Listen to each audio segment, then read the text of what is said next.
1,245 days ago, I built a turf roof bushcraft shelter inspired by the Icelandic Viking turf houses. I built it differently to what is periodically correct, but it begs the question, is this a viable long-term bushcraft shelter, or is it a failure? To answer that question, we need to go all the way back to day one. I started by marking out the plot where I wanted the shelter to be. Then I began work on digging post holes in the ground. I dug them about 20 inches deep, which took me down past the soft peat soil layer to the harder gravel layer below it. I then used my axe to harvest a few dead standing pine trees, which I intended to use as poles for the frame of the shelter.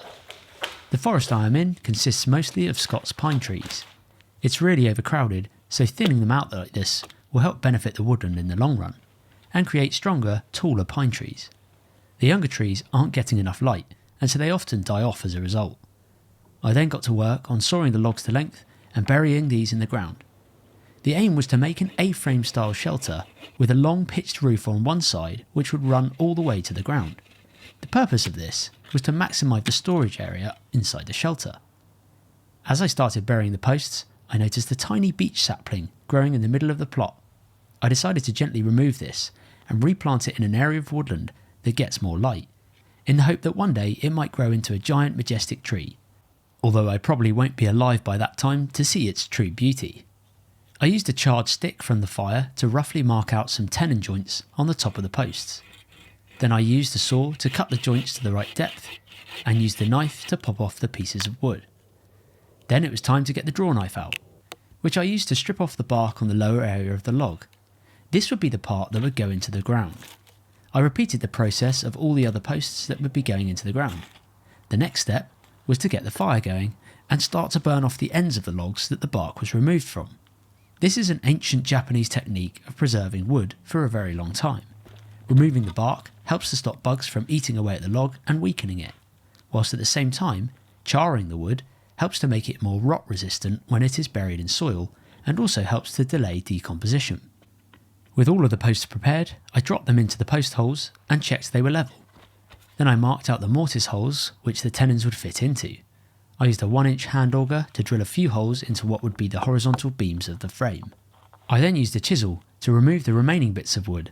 With the mortise and tenon joints ready, the wall beams then fit snugly on top of the posts, and this would help to prevent the beams from rolling sideways once there was weight of the turf on the roof. Then I cut up some more dead pine trees and used a smaller axe to make some saddle joints.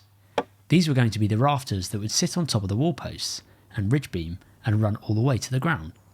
I made 6 of these rafters in total. For the other side, I wanted the roof to be a lot smaller, with a short overhang, and so I cut up some shorter sticks, made some more saddle notches, and then leant these against the top of the ridgepole. I secured these in place with some lashing. Now, for the roof itself, I needed to have something that would have enough of an area to be able to support the turf. For this, I decided to use what is known as a hazel hurdle. These are essentially handmade fence panels, which consist of some uprights with hazel woven in between them. This is done while the hazel is relatively green, and then when it dries, it binds together tight and creates a strong wattle fence. So myself and my dad leant these against the frame and securely lashed them to the rafters below it. I placed some stakes at the base of the hazel hurdles to prevent them from slipping if the lashings did fail. We used some shorter hazel hurdles for the other side, as the rafters on that side were much shorter. We then covered the hazel hurdles with turf and moss from the forest. We used some small sticks wedged into the hazel to prevent the turf from slipping down off the roof. Once the roof was finished, then it was time to make some walls. For this, I decided to use hazel hurdles again.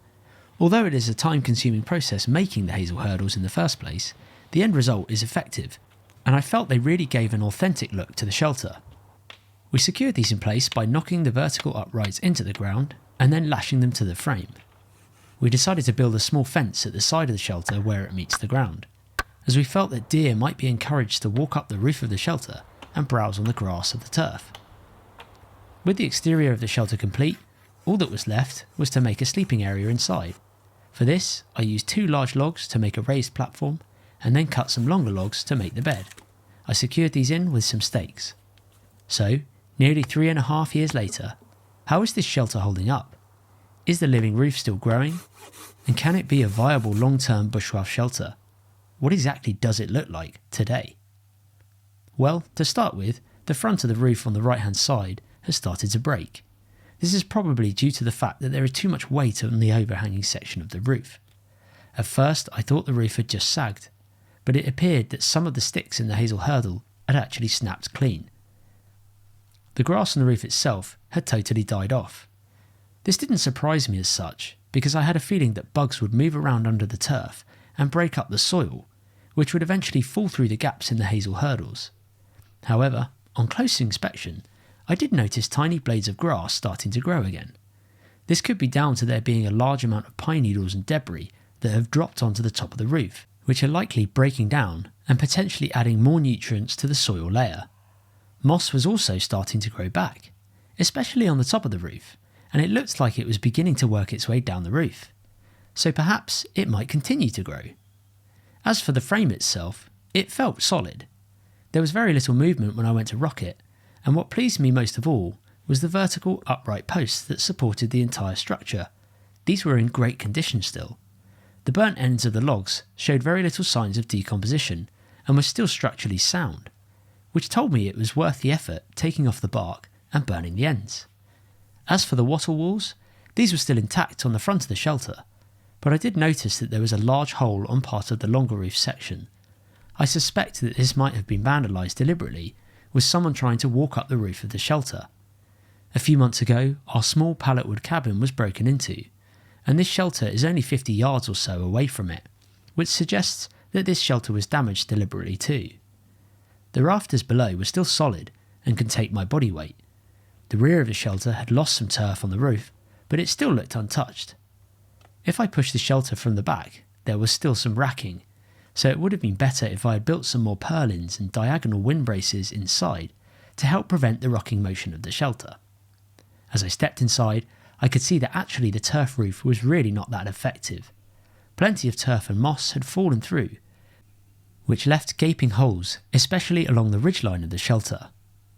There were also a few other large holes which were evident by the amount of light that was being let through from the roof.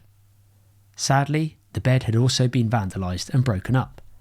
This is something that can easily be knocked up again, but thankfully the main shelter was still intact. As I turned around to exit the shelter, I could see that one of the main horizontal beams holding the roof had actually snapped. I put this down to the fact that I had used a tree that was a little too dead, and instead I should have used something that was more sturdy.